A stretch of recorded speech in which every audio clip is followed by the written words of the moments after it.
नमस्कार। आज सुबह की बड़ी खबरों में आपका स्वागत है। मैं हूं सागर और आप देख रहे हैं लाइफलाइन रिपोर्टिंग। खबरों की ओर बढ़ने से पहले एक नजर आज की टॉप हेडलाइंस पर। आज कैबिनेट बैठक में महत्वपूर्ण फैसलों पर लग सकती है मोहर। नौकरी और रोजगार से जुड़ी महत्वपूर्ण घोषणाओं की है उम्मीद। दोपहर 3 बजे शुरू होगी यह बैठक। तेल मिल लगाने वालों को बिहार में मिलेगी सब्सिडी। 10 टन क्षमता वाली मिल पर लगेगा परियोजना लागत का 33%। 3 से 15 दिसंबर तक होगा आवेदन। राज्य में शिक्षकों को महीने की पहली तारीख को मिलेगी सैलरी। शिक्षकों के बाद ही अधिकारियों को मिलेगा वेतन। लाखों शिक्षकों को मिलेगी राहत। 6 जिलों से होकर गुजरने वाली एक्सप्रेसवे को मिला नंबर। सड़क परिवहन एवं राजमार्ग मंत्रालय ने एनी 9 नंबर किया प्रदान। बिहार का होगा दूसरा नंबर प्राप्त एक्सप्रेसवे। अवैध पार्किंग रोकने के लिए होगा क्रेन का प्रयोग। शहरी निकायों और पंचायतों के प्रवेश स्थलों पर लगेंगे सीसीटीवी। पुलिस कर्मियों की बढ़ाई जाएगी दक्षता। आधार फोटोकॉपी की जगह होटल और इवेंट में होगा डिजिटल वेरिफिकेशन। संस्थाओं को ऑफलाइन वेरिफिकेशन के लिए करना होगा रजिस्ट्रेशन। नए मोबाइल ऐप के जरिए होगा संभव। आज होगा भारत बनाम साउथ अफ्रीका का रोमांचक मुकाबला। सूर्य कुमार यादव और शुभमन गिल संभालेंगे भारतीय टीम का कमान। शाम 7 बजे शुरू होगा पहला मैच।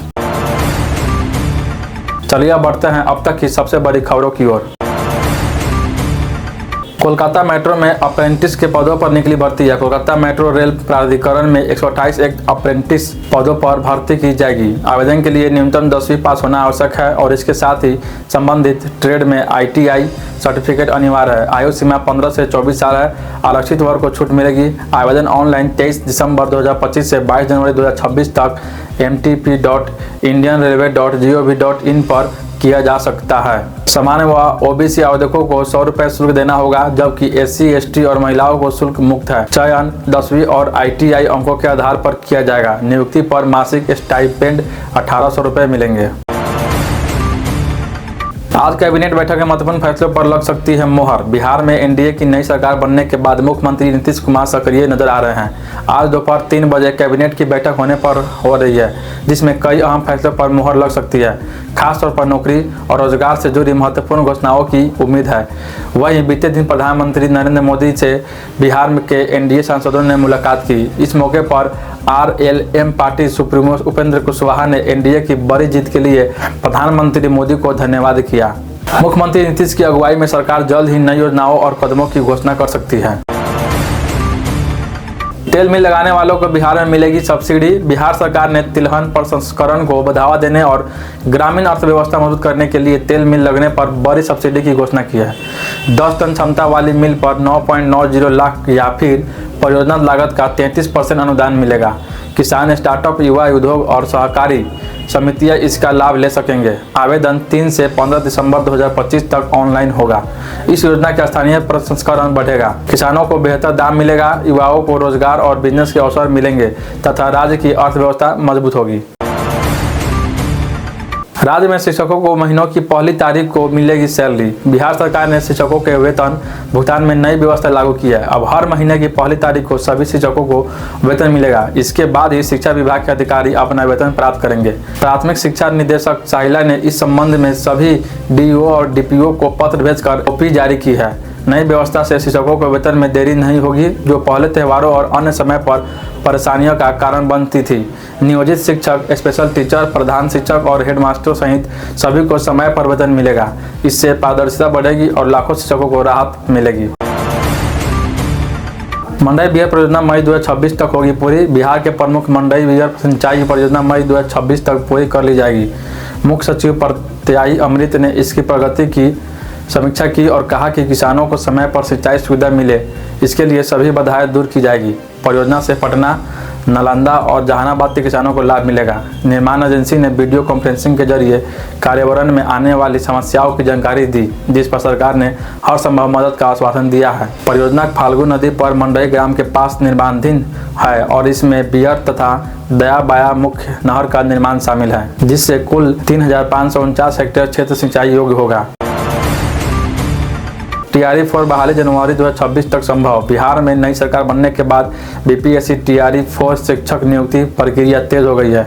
शिक्षा मंत्री सुनील कुमार के अनुसार जिलों के रिक्त पदों का ब्यौरा जुटाया जा रहा है और रोस्टर तैयार होते ही बहाली शुरू होगी। जनवरी 2026 तक TRE 4 का नोटिफिकेशन जारी होने की संभावना है और इस प्रक्रिया के तहत प्राथमिक, मध्य और +2 स्तर पर 27,000 से अधिक पदों पर नियुक्ति होगी, जिससे शिक्षकों की कमी दूर होगी। वहीं राज्य में उच्च शिक्षा विभाग का गठन किया गया है, जिससे अब 2 शिक्षा मंत्री होंगे। इससे शिक्षा व्यवस्था में सुधार और छात्रों को सीधा लाभ मिलने की उम्मीद है।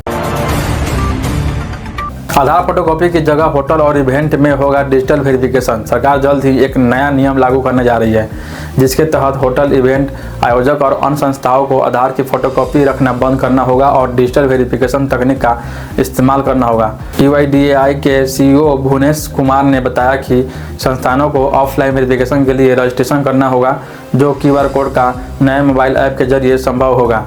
UIDAI का नया ऐप बीटा टेस्टिंग में है, जो ऑफलाइन वेरिफिकेशन, पता अपडेट और परिवार सदस्यों को जोड़ने की सुविधा देगा। इससे कागजी काम कम होगा, डाटा सुरक्षा बढ़ेगा और यूजर प्राइवेसी मजबूत होगी।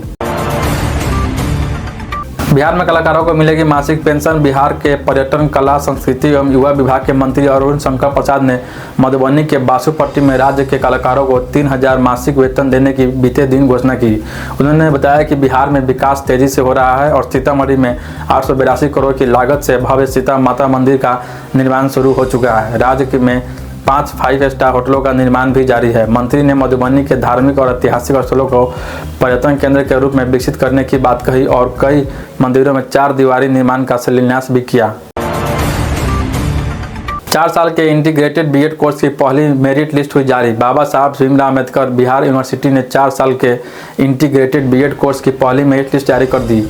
उम्मीदवार अपनी सूची biharcetintbed.bravo.in पर चेक कर सकते हैं। पहली लिस्ट में नाम आने वाले छात्रों को दाखिला 8 दिसंबर 2025 से 18 दिसंबर 2025 तक होगा और कॉलेज को 19 दिसंबर तक फाइनल लिस्टिंग यूनिवर्सिटी को भेजनी है। दाखिले के लिए 10वीं या 12वीं की मार्कशीट, एडमिट कार्ड, आधार या सरकारी ID, पासपोर्ट फोटो, जातीय आय प्रमाण पत्र इत्यादि आवश्यक है। प्रक्रिया में फीस जमा और डॉक्यूमेंट वेरिफिकेशन शामिल है।